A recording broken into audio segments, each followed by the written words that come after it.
let us gather together and experience the goodness of God. I'm Pastor Trey Comstock. We begin with our scripture of the week, Acts chapter 19, verses 23 through 41, and a piece by me entitled Perfect Acoustics.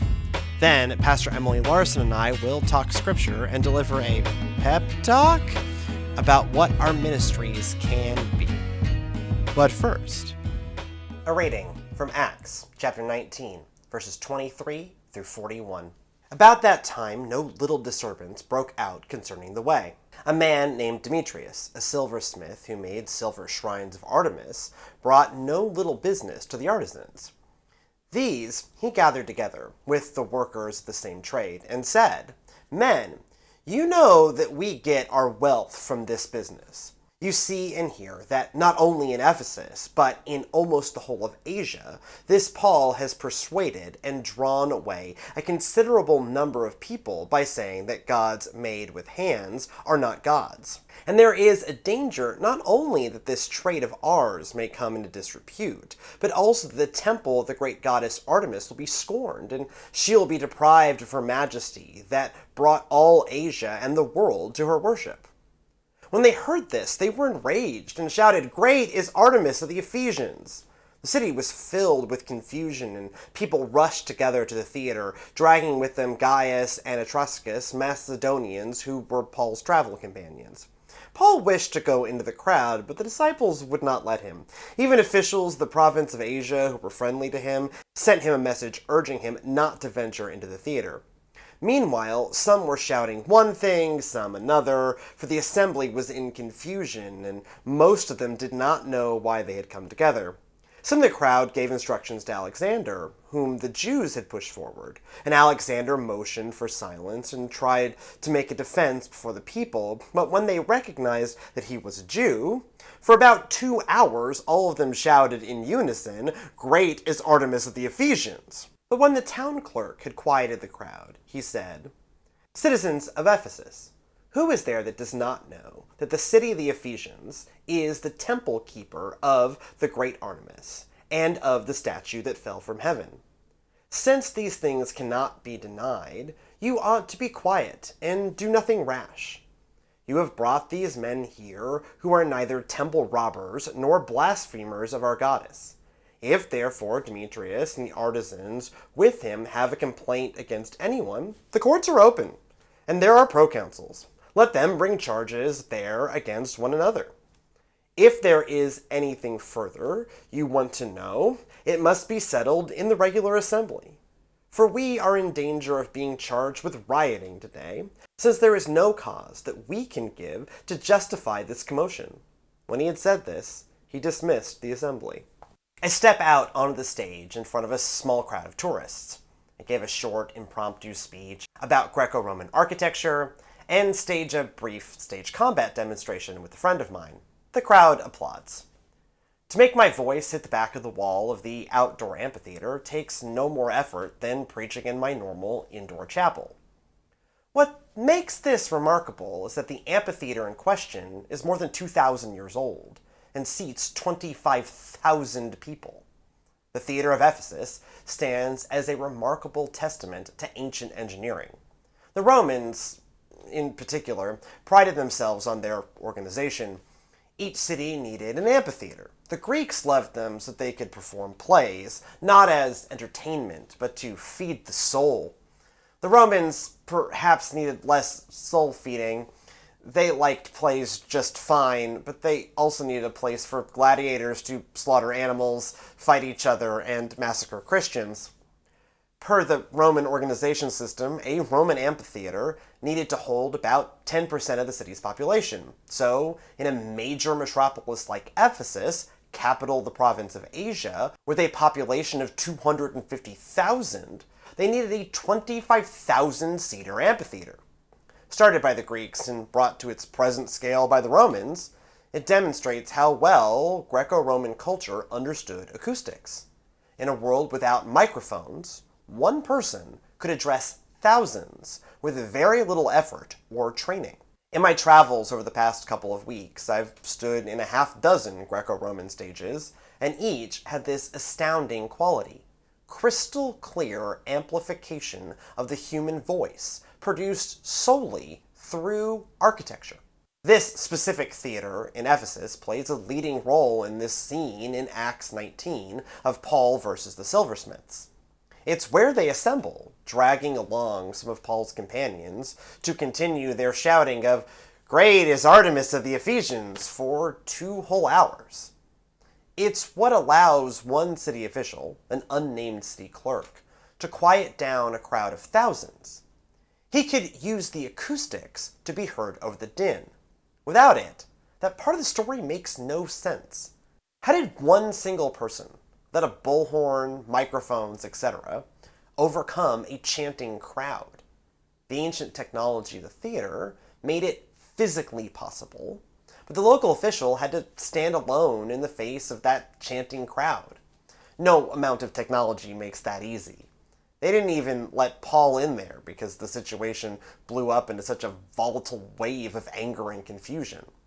The last guy that stood up, Alexander, got utterly dismissed, setting off the 2 hours of chanting. Here stood this city clerk, taking an unpopular stance with the people who paid his bills and who could trample him to death without a second thought. Over the past 11 days, I've traveled 15,000 miles, getting on 7 different flights, staying in 6 different hotels, and crossing between 2 countries, and technically 2 continents. Theoretically, we were chasing the footsteps of Paul, if somewhat in reverse. Corinth to Athens to Thessaloniki to Philippi to Iconium to Laodicea to Colossae to Hierapolis to Ephesus. What I kept coming back to at each site that we visited is that Paul's ministry was defined not by a lonely sojourn, but by relationships.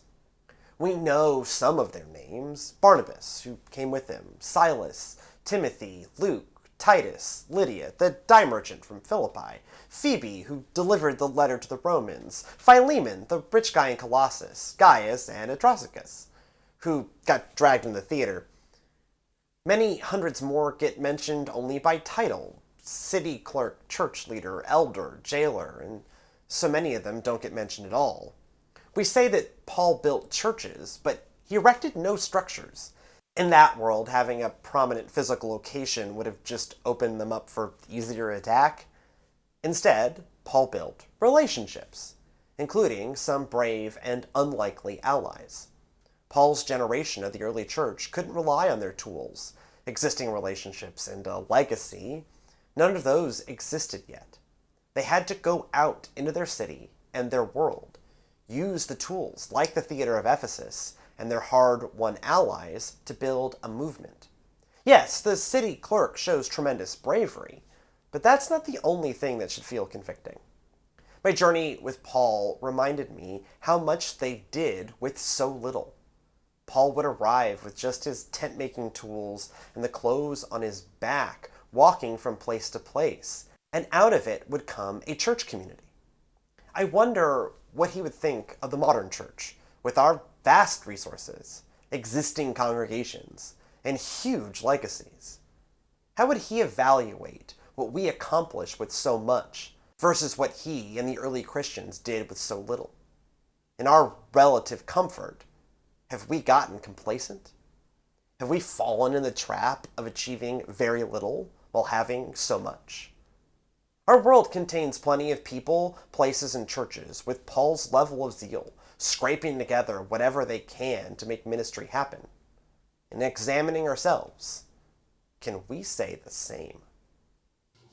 So, as you heard in the piece, we're going to try not to make this the podcast version of looking at someone's vacation photos, I promise, right? But we're all super interested to hear about your vacation. It was not a vacation. 15,000 miles, 7 flights, 6 hotels, 11 days is not a vacation. The motto of the trip became "no sleep till Brooklyn." But so I went to Ephesus. Among other places, I went to Ephesus. And normally I do series. It happened to be that one series ended just as I was leaving, and then I'm writing the new series today. This is way inside baseball. I don't write my series 6 months out. I write my series when they're as needed, because I don't know what I'm going to want to talk about. I don't know. I have never developed that skill where I can, like, because some preachers are so good, they, like, go off to a mountaintop or a beach or somewhere, and they're like, I wrote all of my series for the year. And I'm like, when does this series need to happen? Oh, I need it this week? Yeah, I'm writing it Monday. So you're really good in the last minute. Yeah, no, some people really need that last minute. Yeah, no, this is, I am pressure prompted. I need that, like, but the other, like, the actual, not other than laziness and general ADHD, which are two different things. I really don't always know, like, where we're going to be. And especially, like, with churches like this one and our previous one, that it was always evolving so much that, like, I didn't know, especially to Grace Church, the people of the Second Chance, I had no idea what I was going to want to say to them 6 months out, because we didn't know who they were going to be 6 months out. In the same way here, right? Like, if I had written these in January, I would be wrong, because the people, even in the English service, who are in the room are not the same. Anyways, so I went to Ephesus. And I followed the journeys of Paul kind of in reverse. Corinth to Athens. We didn't go to Rome, but I've been to Rome. But, like, Corinth to Athens to Thessalonica to Philippi, hopped across a couple days, not Paul related, Istanbul and Cappadocia. Then a road trip from Iconium to Ephesus across 3 days, 13 hours on a bus, literally following an arc, roads that, and the highway like a lot of highways in kind of any part of the former Roman world, they just follow the Roman road. And so you're just following, and it's the same when you drive from Thessaloniki, aka Thessalonica, to Philippi. You're also following the Roman road. Literally, they built the road over the road. It's the same in Spain. It's the same in England. I'm guessing it's the same in France. I just don't know that. But, like, anyways, so you're following a literal route. We follow a literal route of Paul. And so you start... In all the places that got a letter. Yeah, all the places, that got a letter. Right, or where he wrote the letters from, right? So when you're in, like, Corinth, that's where he wrote Romans. And so, like, Corinth would have been the test audience for Romans. Or, like, when you're in Ephesus, that's where he wrote the letters to the Corinthians. Right. When you're in Laodicea, that's probably where he wrote to my buddy Philemon. Always got to get an ad in for my buddy Philemon. And, like, we didn't get to Syrian Antioch, which is where, like, he served his home base, because, as the name implies, it's very near Syria. Turns out, Syrian Antioch, near Syria. Little problematic to travel there at the moment. Actually, there was a fairly major terrorist attack in Turkey yesterday. Oh dear. And then Turkey bombed Armenia. Anyways, like, it's a very we were, like, driving distance from Kiev, right? Like, why he goes through Turkey than the Roman province of Asia. It's because it turns out it's a crossroads of the world. Still a crossroads of the world. Turkish Airlines will gladly tell you that they fly to more countries than any other airline, because it turns out Turkey, aka Asia Minor, still a crossroads of the world. It's why Paul's there. To get anywhere in the Roman world, you pass through Turkey. It's why the capital gets moved to modern Istanbul, became Constantinople was formerly Byzantium, right? Like, there's a song about that. Yeah, turns out. And why they did that is because, Rome wasn't actually the nexus. The crossroads, as it remains, is Turkey. And so you get this, like, the whole idea was we're going to get this real sense. And one of the things you get in Ephesus in particular, because Ephesus is incredibly well preserved, right? This came up in the sermon and in the essay piece, right? Like, Ephesus is incredibly well preserved. And so we actually know, like, they talk about the Temple of Artemis. We know where it is. We know there's nothing left of it. When we're at the theater, right? Like I performed on that stage. It has been restored, but all using original materials. Like they dug it out and then they pieced it back together. Same with the library, same with the main roads, same with like I went through all the area where like all the rich people lived and those houses still have mosaics and paintings on the walls, right? Like Ephesus is incredibly well preserved and huge. It was a town of 250,000 people. I went through, like, I actually dragged my Bible atlas off this shelf up here and like looked up the places you went and like the journeys of Paul and all the maps because I'm like super jealous that you got to go to all these places. It's amazing. It was fascinating. But like standing, like the piece I wrote, or actually wrote that piece on the airplane flying back. That's the only time I didn't have time, right? So I wrote it on the airplane. So I had a flew with a seat terrorist. And so he leaned his seat all the way back, and so got my like I actually had to handwrite it first, and then for a while he sat up. And so I could open up my laptop and type it as quickly as possible. And then soon thereafter, he leaned back and essentially anyways, Coach is an adventure. I understand why all the megachurch pastors buy private jets. If I had had my own G650, I could have finished so much more work on that flight. But so I actually wrote it flying back. But in that, when it talks about the theater, you can go to that theater. And a lot of things about that scene make a ton more sense when you're there. Because A, that theater is huge. It is seriously seats 25,000 people. Right? It is. We have football stadiums that don't seat 25,000 people. Yeah, so I drive. That's huge. I drive by the Texans stadium every day. It's not quite on that scale, but it's close.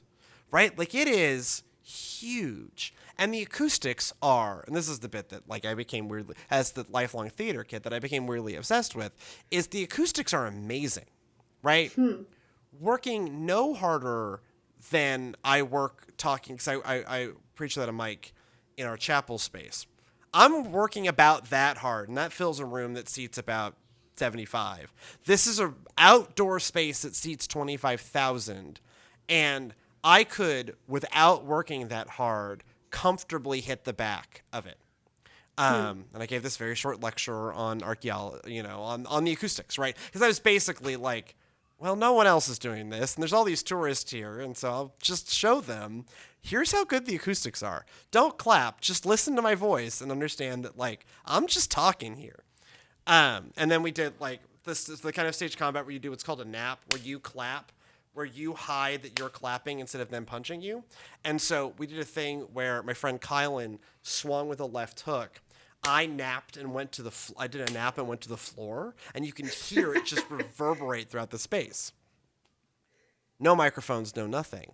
And so that scene really does make a ton more sense of, how do they get them quiet? Well, if you're on the stage, you're amplified as much as if you had a bullhorn. Nice. And so that's how they shut them up. And also it makes sense that that's the natural gathering place, right? It is the thing that can seat there's also a music hall, but they wouldn't have called that. It was slightly smaller, same idea. Ephesus is just big. But that's just naturally where they would have gone. It's just off the main commercial area. And so they would have been working in the main commercial area in the forum in Latin, agora in Greek. They would have been working there, and this is naturally very near the agora to okay, if you're mad about something, you're going to go to the theater because it's 2 blocks away, right? Very compressed for a giant thing. And so that the layout of this story starts to come together of, okay, you're in the agora, and he's rabble-rousing. Now you want to go to do some real rabble-rousing. Let's go to the theater where everyone can sit. And then how the heck do you quiet down this crowd? Well, they're going to hear you. And it starts to the whole story clicks into place when you actually we can lay our hands on, these are the spots. I kind of picture I don't know, you always wonder how crowds become riots. Sure. What makes it go from crowd to riot to looting the store to whatever. You know, and you look at the scripture and you almost wonder if it's like because some of the people probably don't even know why they're there. Well, they're it just says chanting that, right? Like, about Artemis, right? Like, you know, exactly. They're just following this crowd. Oh, there's something going on down there at the at the amphitheater. Let's go. Let's start chanting about Artemis too. We're mad now. Okay, I don't know what we're mad about. We're mad now because they're not all silversmiths, right?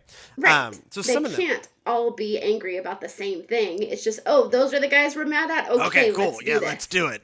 Well, are we going to start burning it's like things? A lynching. No. This is put the torch away, Demetria. Put the torch away. We're yelling. We're not burning. Oh no, we're not burning. Oh no, we're not burning, guys. Put them away. Mm-hmm. But yeah, you get this. You really get this picture, and also, like, this Artemis thing really was big business. Like like that temple, you know, I bring this up in the sermon, like one of the 7 wonders of the ancient world, right? We know where it is. We also know it's gone, in part because these guys are right, just 300 years early. Because by the 400s, verifiably by the 400s, it's derelict, not in use. 3 different ancient Christian bishops get credit for closing it, so God only knows. But eventually, the rise of Christianity, and even before Christianity full-on becomes by the 500s, Christianity's big business. By the 500s, they're building Hagia Sophia, the church that was the largest for 1,000 years, built in the 500s by the Emperor Justinian. That thing's worth seeing, too. We did see that. It's a mosque now. Nice. It was a church, then a mosque, then a museum. Now it's a mosque again. But, like, the structure is original to the 500s, and it's the size of a football stadium, right? Like, wow. I reliably, I go to a lot of Aggie football games, and it's that kind of scale. It's the size of a modern stadium. It's just unbelievably huge, built in the 500s. And so by the 500s, Christianity is the church of the empire. It's big business. But before then, the Temple of Artemis just fades out. Again, to the point, like, there's not and then it was pillaged by this. No, previous versions of that temple got pillaged. This one, so earthquakes are common in that area, and so earthquakes probably helped, right? Like, it may have been, like, a big earthquake. We don't know this, but, like, it may have been, like, a big earthquake knocked over some of it, and they're just like, yeah, we don't use that anymore. We don't need it. Right. But it just fades out, right? So these guys have something to be afraid of, right? In a very real way. Like, if you made your money off Artemis, sure. For Demetrius, he would have noticed a difference, right? The Romans pour a ton of money into Ephesus in the 2nd century, right? That's where you get this, like, massive emperor temple and emperor babyface Domitian, right? Like, anyways, the Romans continue to pour real money into Ephesus for another 100 years around the different cults, the Artemis cult, and the Emperor cult, and whatever. But eventually, by the 400s, no one cares.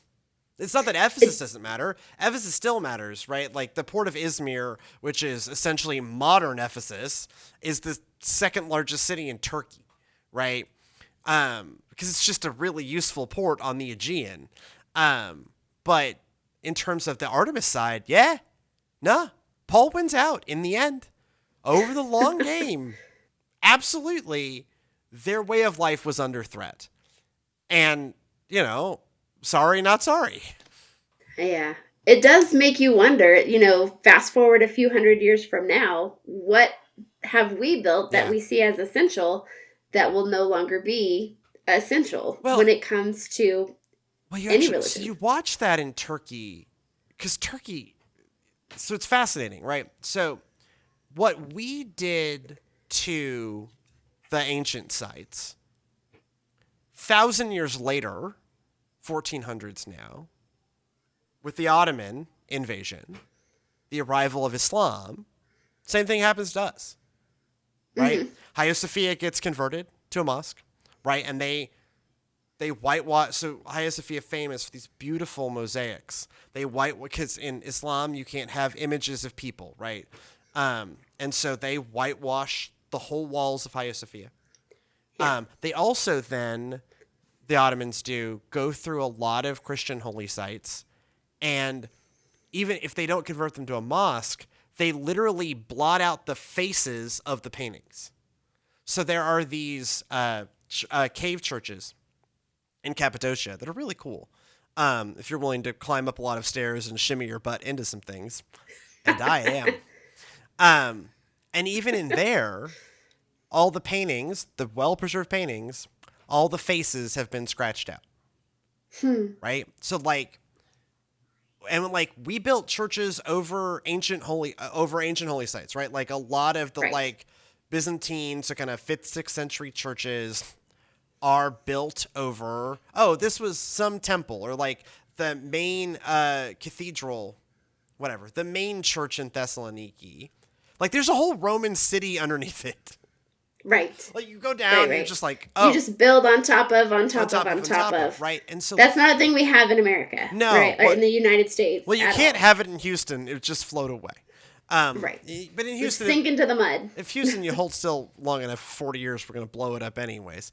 But like here, you can build in layers, like ogres and onions. But like, so you watch a version of that happen to Christianity 1,000 years later, where a lot of churches get co-opted into mosques. A lot of Christian art gets altered because of the Ottomans. And so then for a while, anyways, there's a whole politics of Turkey thing I get into here, where for a while they made this they're going to be a really secular nation, and then in very recent, past 5 years, that started to backtrack. That's how Hagia Sophia ends up a mosque again. For 100 years, it was a museum. The answer was, it's a museum. No one gets it. Yeah. And that's altering again. But that is a really important question of what is going to withstand it, right? I mean, already, a lot of churches in Europe, a lot of these grand churches are more museum than church. Right. Because they don't need the huge cathedral. Right. They don't need the big, all of those things. And you get why the silversmiths are upset. Right. Their industry is going away, right? This is Blockbuster getting mad at Netflix or streaming services. They see the writing on the wall. They go, oh yeah, this is trouble for our big business, and panic. And especially because they had built a pretty sweet deal, right? Mm-hmm. Of, hey, to really participate in this religion, you need to buy a thing. Yep. Right? That hey, you need to bring a sacrifice. And in the museum at Ephesus, there's all these objects that they've excavated that people brought, right? Mm-hmm. As offerings, or hey, if you take this souvenir and set it up in your house, now you've got your own shrine to Artemis, and now you can have a connection, right? They made and the burning of the magic books, right? All of that happens before this. Hella expensive too, right? They found a way. Some of you have heard this before. They found a way to make the religion cost. Right. And it's all mythology anyways. And so Paul comes along and says, hey, this is a way simpler equation. Way simpler. It's you, it's God, it's people around you. That's it. It's you, it's God, it's people around you. It's that simple. You're not going to make a buck off this. We have now, trust me, we have found a way to make a buck off of it. Nothing will make you think about money changers in the temple as you're going, everywhere you go. And this is not unique to this Greek and Turkey trip. I just thought about it more on this trip. Because I was thinking about Acts 19, right? And there's they'll sell you anything. Do you want to buy an icon of Paul, but you bought it at Ephesus? Oh yeah, you can get that. You want to buy a silver statue of Artemis? Still available. 2,000 years later, still available. You can still get, there are still silversmiths making statues of Artemis, right?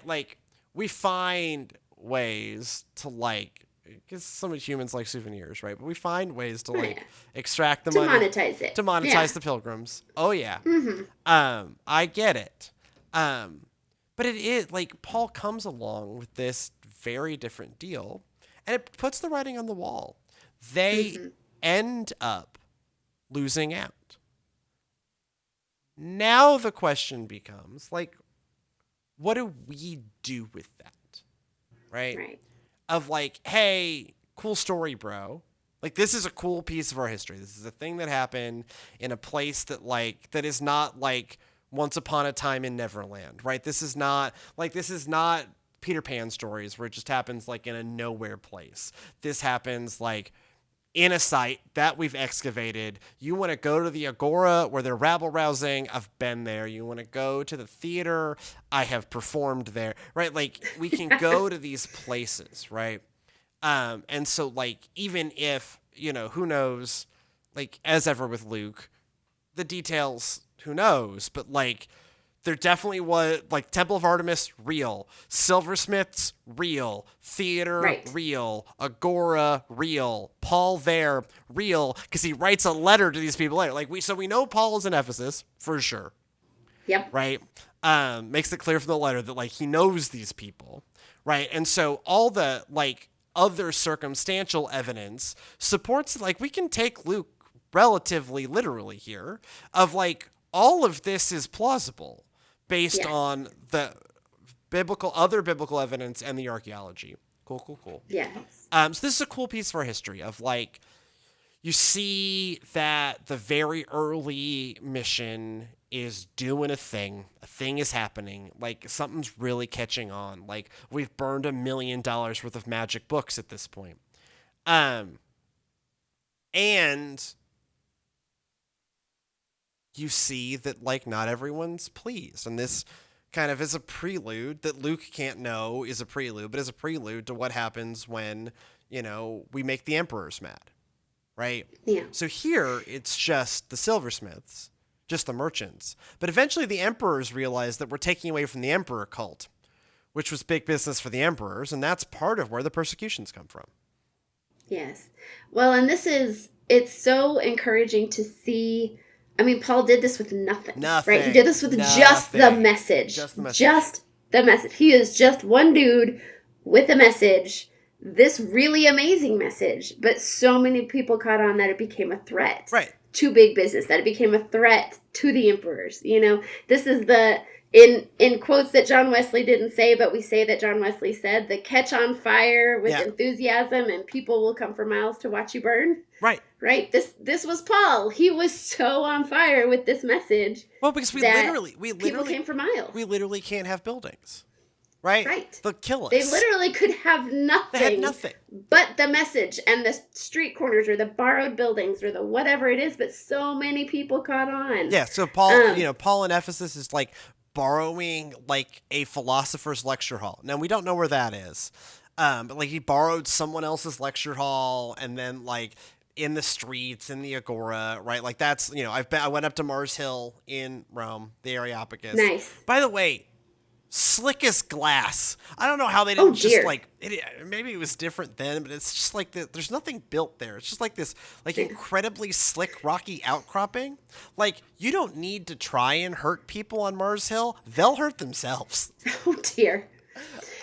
But anyway, but truly encouraging to hear, like, I think especially for this time in our denomination, so many of us are meeting in borrowed spaces or doing things without the resources that we formerly had. Or, I attend church up here in a space that's meeting in a Presbyterian church as a United Methodist congregation. That's a shared space because they don't have the space right now. But that didn't stop Paul. That didn't stop this first church from growing to this huge movement. And it wasn't the laser light show, right? There was no laser light show. There was no grand cathedral. There was enough. My husband calls that the Jesus concert, right? We've got plenty of those up here too. All of the mega churches have a laser light show and the Jesus concert and the good stuff, right? I like a good laser light show, but the movement, this is before ecclesiology and whatever, right? This was largely a mission, especially Paul's end of it. It was just a mission. They just call it the way. The way, right? It's just the way. A problem came up concerning the way, right? Like this, that's all it was. It was very much exclusively about the connections. The connection with God and the connection with each other. Because that's all they had. The enthusiasm that they had for that, right? It's all about the momentum they had, the enthusiasm that they had. And enthusiasm like that is contagious. And it doesn't matter what it's about. Enthusiasm is contagious. Well, right. We see the good version and the bad version, right? Like, we see Demetrius also starts a movement, right? That gets squashed by this very brave town clerk who I wish their name had been recorded. Because like they really are a hero of the story, and we don't know what happened. You know, there's probably some fan fiction in either Catholicism or the Orthodox Church about what happens to this guy later. And if so, I'd love to read it because, like, you know, he really is the hero of the story. Is this town clerk going, "What's wrong with you? What are you doing, guys? What are you doing? Why are we here rioting? Why are we rioting? Stop the riot. Let's stop the rioting. Go back to the courts if you've got a real problem. If you've got a real problem, sue him, but you don't have a real problem and you know it, right? Like, this is the Roman Empire. Even in the Roman Empire, you can't, like, this is, you know, there were rules, there were laws, they were not following them. He shut it down. No, he shuts it down. Like, it is... You see this infectious movement, and, you know, and I hit on this in the piece of, like, what you accomplish with so little.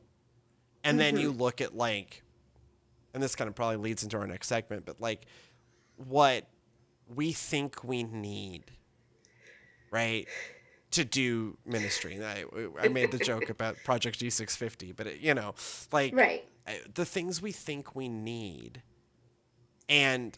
Those things are lovely and they're tools, but the origins of this that go from over a course of 300 years, which in the grand scheme of the universe is nothing, to go from like getting run out of town by Demetrius to the Temple of Artemis being pointless. All of that happens with essentially no infrastructure. Right?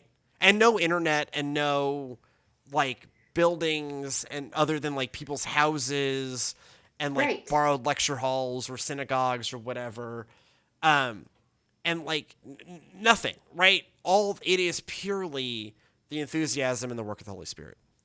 I think you can see a parallel in the early Methodist movement in America as well. I mean, they didn't have a whole lot. They had some open air preaching, right? But I think that's like every time we talk about a golden era, and every like version, every denomination has their own. You could tell the same story of the early Pentecostal church, and the Azusa Street and all of that, right? Like it's the same deal, right?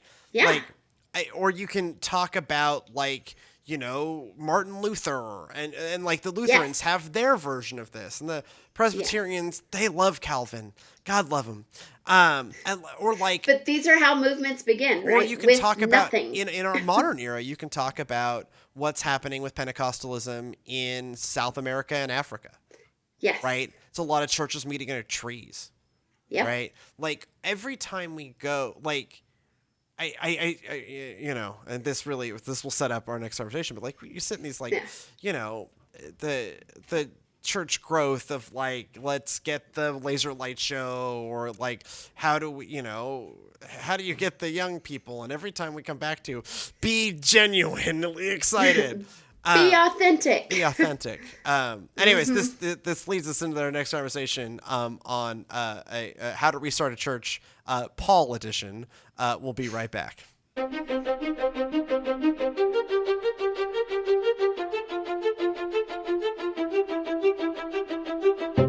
And we're back for our segment of how to restart a church. Or in this case, we're going to talk about how did the church start? How did we get here? Right? And it comes up a lot, but like, you know, I did this, this is my field trip report, right? Like I did this thing called Journeys of Paul, and I have joked about like, how much I traveled, and I did it in 11 days, and he did it over the course of like the second half of his life. But he also didn't have airplanes and buses. And even for me, in airplanes and buses, like the trip was pretty rigorous.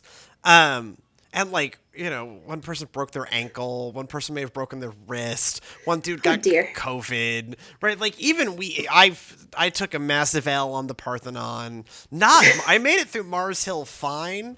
Uneven payment in the Parthenon, huge L. Right? Like even for us, it was a lot. That journey was a lot of pack, unpack, haul suitcase, go. Another airport, more airplane food, right? Like there was rigor for us in the like most comfortable, one of the most comfortable versions of this imaginable, where we're traveling in like bus and coach seat on an airplane and staying in reasonably nice hotels. Paul had none of those things. He's doing it on foot, largely, or on ship. He is also making his own money as he goes, right? Part of the Paul story that we leave out a lot is that, like, they're not paying him to do this. He is... Now, it gives him an option. Like, he's also set up in the Agora, the forum, and so, like, it gives him connections with the community, which is the whole point of this, right? But, like, he's also making his own money, so he's working probably full-time as a tent maker. And from that dedication, from that willing to be mobile in an era where that is incredibly rare, comes, in a very real way, the church. It is the spark that gets us going. And it's a cycle that we repeat every couple hundred years, right? Yep. Every couple hundred years, we realize, hey, get simple, get enthusiastic, go out beyond your comfort zone. Get mobile, meet people, right? Like I have, my two tattoos are of the Wesleyan heritage version of that, right? I have my circuit rider and I have John Wesley preaching at his father's grave, right? Like, so we as Methodists, as kind of Wesleyan aligned denominations, tell our version of that story, which are the circuit riders, both in England and the United States, of like, John Wesley spent more time on horseback than he did with his wife. He's not a great husband, but he was a great missionary. But like both John Wesley in England and Francis Asbury in the United States, like just like hit the road. And like a whole few generations of Methodist pastors, Methodist preachers did the same. And out of that came a thing that built very large steepled churches and became the largest denomination, and then whatever. Like I think I've told the story about Wild Bill Daniels on the show before. If I haven't, I'm going to tell it again anyways.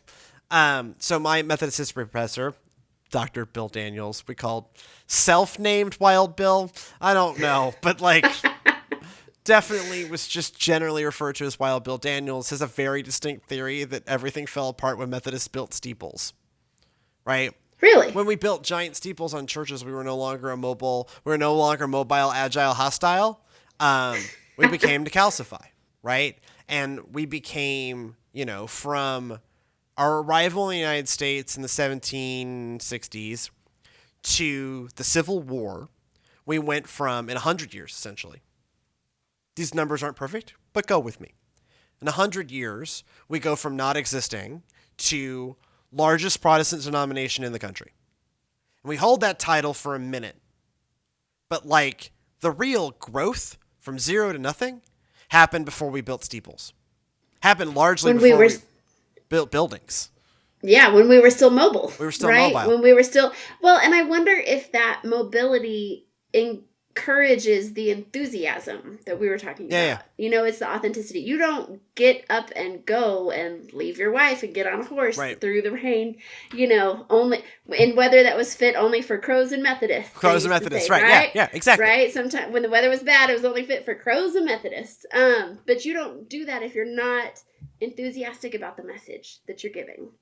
Have we lost that enthusiasm? Have we lost that vigor when we are in our comfy pulpits or when we are in our comfy pews. But I also just think we can't, like, there's a real, I've had seasons of my life where I'm not nearly as exciting as Paul or John Wesley, but like I've lived that road life, right? I've walked to Santiago 3 times, and I was a missionary that essentially lived out of my backpack or out of my messenger bag. Like where my messenger bag, I had a period of my life where my messenger bag was home, right? Wherever it was, that's where my laptop lived. And so that's where home was.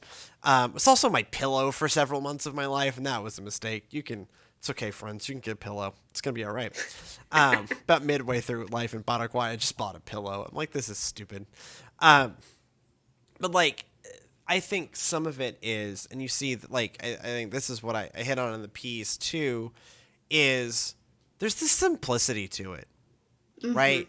That like we have added, like both in our worship and in our methodologies for attracting people, we got complicated because, and I wonder, like, I have a theory. I don't know how good this theory is. But in the early days, we didn't have the money to try to express the grandeur of God, so we didn't. Right. When we got the money, we became really obsessed with trying to express the grandeur of God, which is impossible to do anyways. Or rather, a sunset and the sea and a mountain does far better. And I love, I saw a lot of beautiful churches. Saw Hagia Sophia, which is a bucket list thing for me. I wanted to see that thing. This like stadium-sized church built in the 500s. Holy cow! And yes, incredible. Like or when I got up to the cupola of St. Peter's Basilica in Rome, and I realized they weren't paintings; they're mosaics. And you're just like, right, like when you like, wow, they look like you see the interior of St. Peter's. It looks like it's painted, right? It's not painted. They're all mosaics. Wow. It's all mosaics. Yeah. I didn't know that. Well, it was only because I went up there, like we got the budget so that we could attempt to express the grandeur of God. And when we have this 1960s era monstrosity of our own, which is attempting to do that same thing. It's not quite as big as Hagia Sophia, but it's got some European cathedrals licked. And I am not someone who needs that. And so to me, I guess it's really easy to go, I'm with Wild Bill Daniels when we built steeples or cathedrals or Hagia Sophias or whatever, right? Like this does not necessarily express a high point of our enthusiasm for the message. Yeah. And it's the enthusiasm that brings people. Yeah. So I always think when I think of the word enthusiasm, I once met one of the world's foremost experts on the reproductive habits of fruit flies. Okay. Tell me more about this. So let's unpack this. This is not where I thought we were going. She was so enthusiastic. Yeah. I mean, you could not have a conversation with her without her wanting to show you the latest video or talk about the new thing she was learning. But that sort of enthusiasm is infectious. Right. It's contagious. You want to know what's happening. And with fruit flies.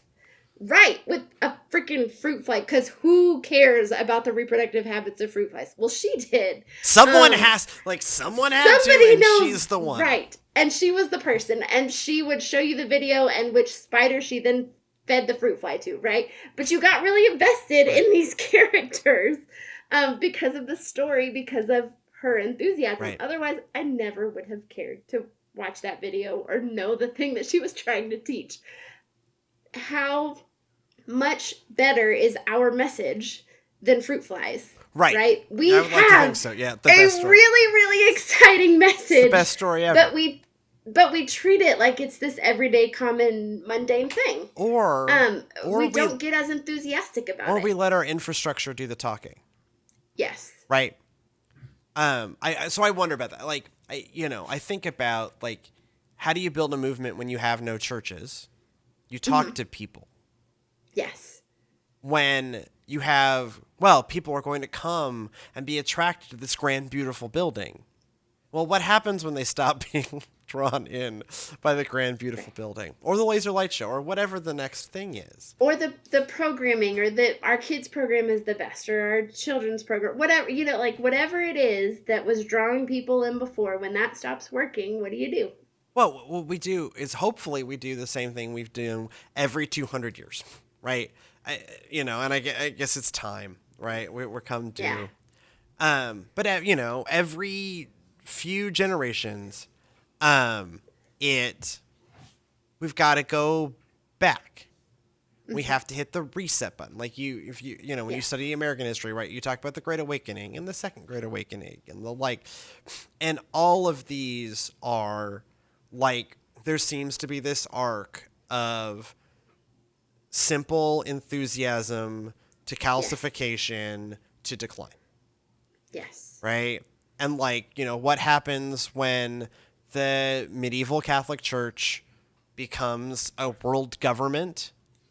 A reformation, right? Yes. What happens when the Church of England becomes more about state ceremony than religion? The Wesleyan revival, right? Right. What happens when those churches are not doing what they're supposed to do in America? The Great Awakening, right? What happens to, you can really tell the story of Pentecostalism as a response to Methodism becoming the biggest thing, because it grows out, where their parent or grandparent, right?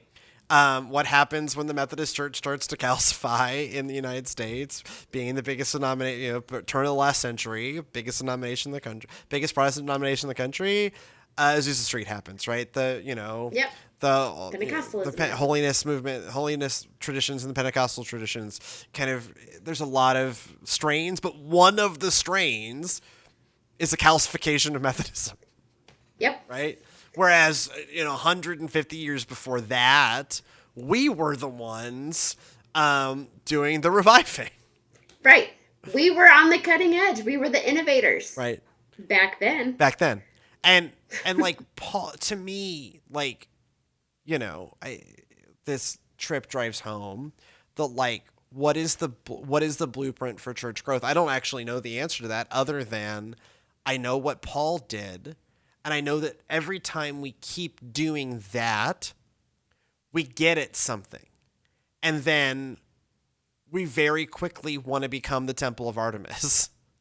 Right. Or whatever, right? And we can tell the story about the temple in Jerusalem, and very quickly we want, we want the big box. We want to attempt to express the grandeur of God, which is a worthwhile goal, I guess.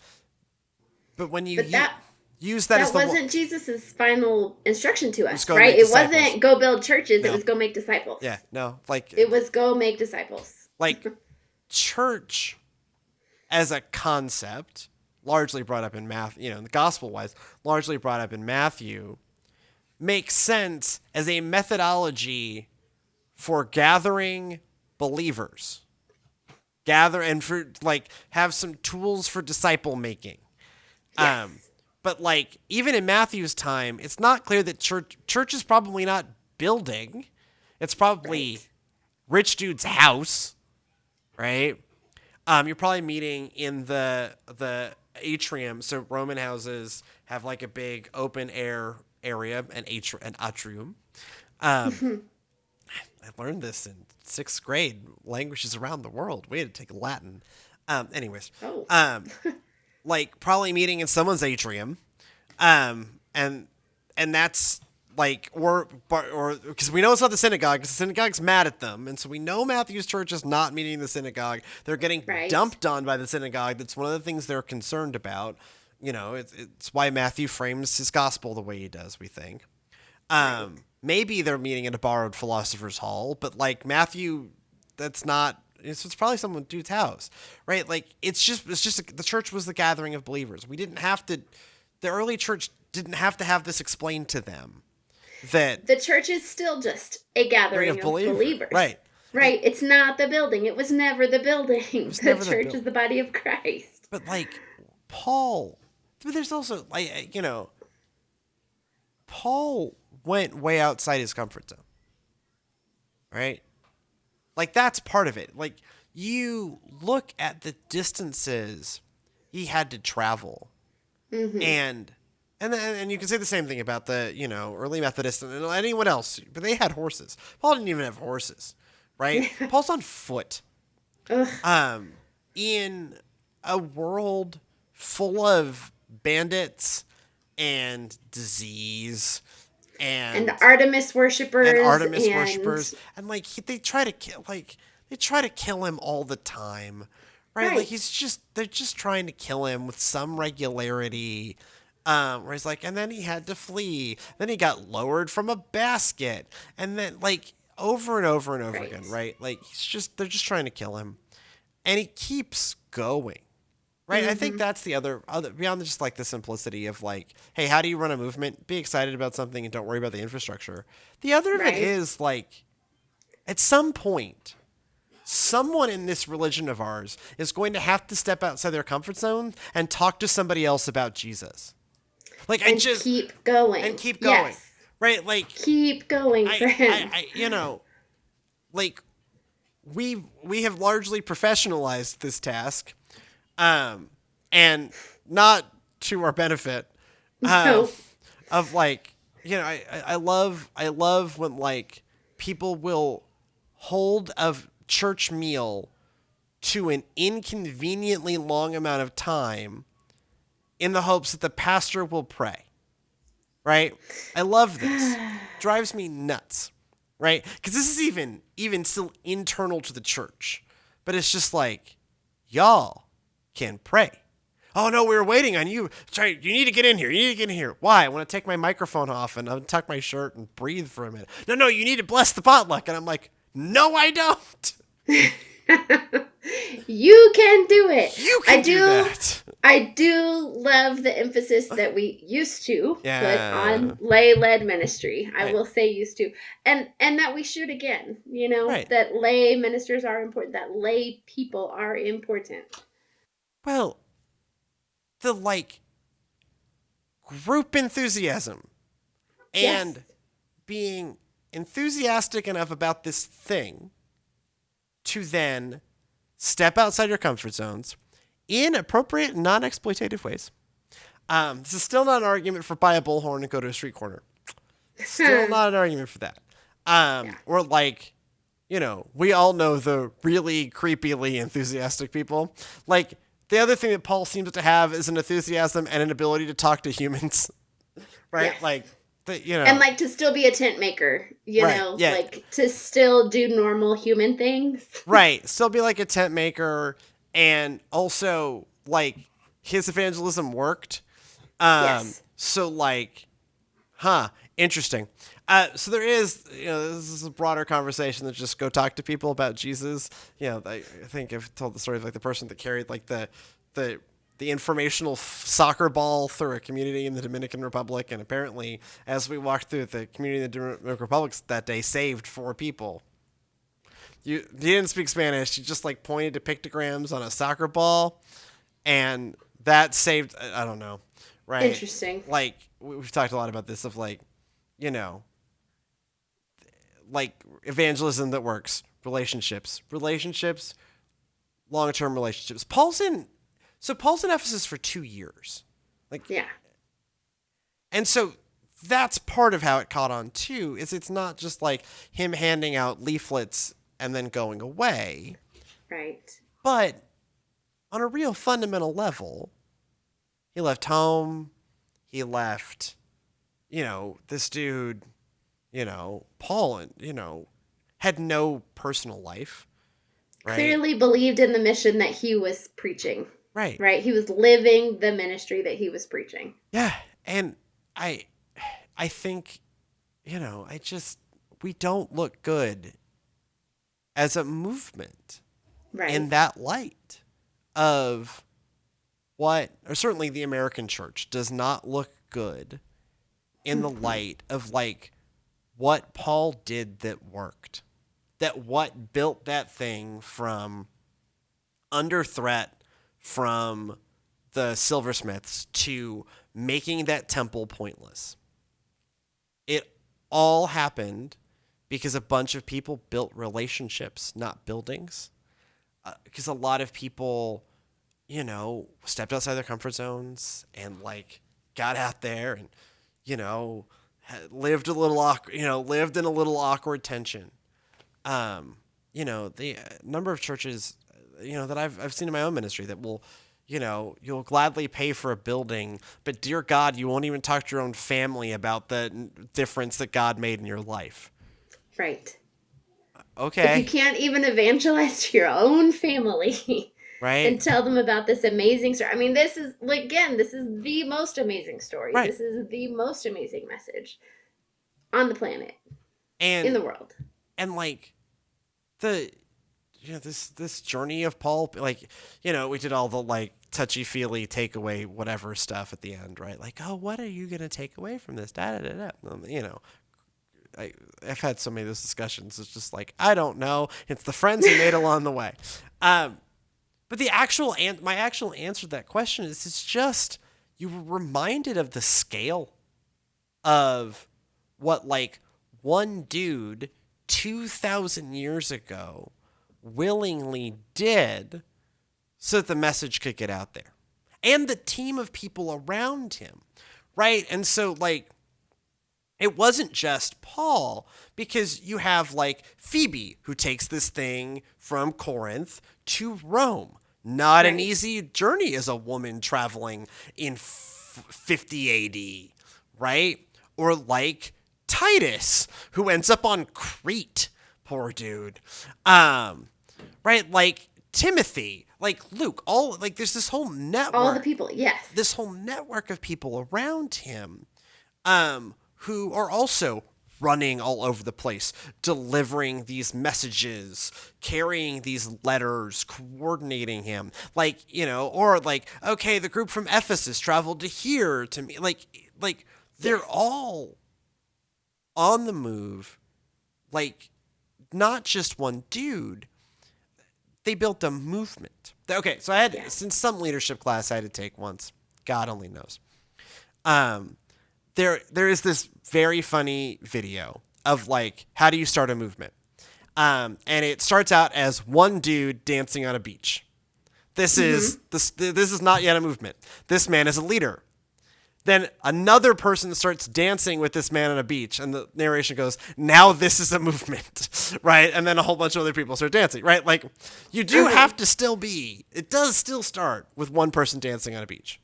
Yeah. Right? It does. One person willing to get out of their comfort zone and start dancing. One person enthusiastic enough about this dance party that is not yet happening to start a dance party. And again, I don't hold all the answers here. None of us. Like, this is, we partly do this show to find answers that we don't have yet. But if you look at the early church, it is just a reminder of how they had nothing. Nothing. And Jesus had nothing. They were not, right? Like, one of the reasons why we have so little archaeological evidence of the early church is because all they made were letters and gospels. Right? And some cave drawings in the catacombs in Rome. Like, that's it. Like, we, until the 400s, leave almost no direct archaeological evidence because we didn't have structures. All we had were people, letters, and gospels. That was it, right? The archaeological evidence for the early church is called Matthew and Mark and Luke and John and Romans and, Thessalonians, Acts and 1st and 2nd Thessalonians. Like, that's what they left. All they left was the word, right? That's it. Because it was about the word and people and nothing else, right? And we have those same tools. Oh, we have those same tools. And a million more we can use to our disposal. Billions of trillions of dollars worth of property and art. Yes. Right? Like, we are starting on the shoulders of giants. I mean, we can do this, people. We sit here. We can do this. I'm sitting here in a studio in this dilapidated carpet. They sit on 3 acres on a highway in Houston, right? Like, I can imagine, not to make me feel wildly inadequate, but I do. I can imagine what Paul would have accomplished already. I have been at this church for a year. So that is half the time that Paul was in Ephesus. And I have like a thing on a highway. A little more complicated. This modern world is a little harder, I guess. I don't know. Maybe not. They're not trying to kill me yet. So like, yeah, it's just like they had shockingly nothing. We have everything they have and a billion times more. And yet, what are we doing with it? What am I doing with it? So maybe this is our pep talk to get out there and start dancing on the beach. Or guilt trip or whatever, right? Yeah. Right? Like, but like... Use this as your kick in the pants to get out and go do something. But like, it is like, let's do something. Let's do something. Right? Yes. Like, I spend a lot of, because it's my job, I guess. I spend a lot of time thinking about buildings and structures and whatever, right? And we talk a lot about buildings and structures and whatever, and sure, but fundamentally, it's about people and the word, right? Because in the early days, the people, and that is the Holy Spirit, right? The Holy Spirit is the glue that binds all that together. But like, it's just those 3 things. It really is just those 3 things. Really, it's just people, Holy Spirit, which is God working with people, and the Word. That's all they had. Yep. That's all they had for hundreds of years. And we've got that. And we've got at least that. Everyone's got at least that. Maybe you have a laser light show. Maybe you have a formerly grand cathedral. Maybe you have 3 acres in prime Houston. Maybe you have a small country plot in the middle of nowhere. But fundamentally, like, it's easy to talk about what we don't have. Lord knows I do talk often about what we don't have. But what the early church didn't have is shocking.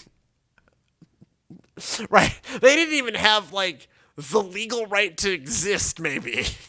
Right. And yet, out of that came a thing that eventually, in a few hundred years, toppled the Roman Empire. Yep. Right? Became the Church of Rome. Right? Built Hagia Sophia. 500 years after Paul's life, this stadium-sized church gets built. The Temple of Artemis becomes pointless. Yep. So anyways, I don't know if this is a pep talk, but this is something to... Go do something, friends. Recognize the things we fundamentally have. Yes. Which is at least what the early church had. We got to be able to... Like, they accomplished unbelievable things. God, as we'll always say, God is still as powerful as God ever was. Mm-hmm. If we can internalize the enthusiasm. Thank you so much for joining us on another edition of The Goodness of God. If you have feedback for us or want to tell about your own stories of enthusiasm, simply email us thegoodnessofgodpod@gmail.com. That is thegoodnessofgodpod@gmail.com. This and everything else we do here in the Servants Now Media Lab is a product of said lab, and it is brought to you by a generous donation generous grant by the Innovators Grant of the Texas Annual Conference of the United Methodist Church. If you want to find out more about what we are doing here at the church or here in the Media Lab or whatever, just go to Servants Now on everything, servantsnow.com, youtube.com/servantsnow, facebook.com/servantsnow, at servantsnow on both Insta and on TikTok. And also, we'll be right back here this time next week. So in the meantime, go in peace to love and serve the Lord. We will indeed see you next week.